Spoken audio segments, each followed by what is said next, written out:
ఈ సినిమాని తీసుకొచ్చి ఎందుకు ఒక టఫ్ కాంపిటీషన్లో పడేస్తున్నారు?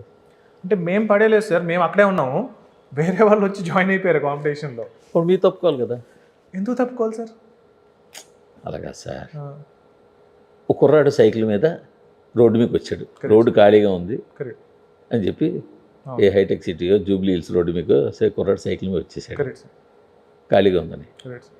అదే టైంలో 4 కార్లు వచ్చేసాయి, 2 బైకులు వచ్చేసాయి. అవును సార్. నేను ముందు వచ్చానని తప్పుకోకుండా సెంటర్లో ఉంటాడా, పక్కకి వెళ్ళిపోతాడా? నేనైతే ఉంటాను సార్. నేను అది సైకిల్ అయినా సరే ఏదైనా సరే నేనైతే ఉంటాను సార్.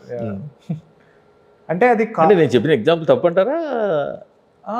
కరెక్టే సార్, డెఫినెట్గా కరెక్టే.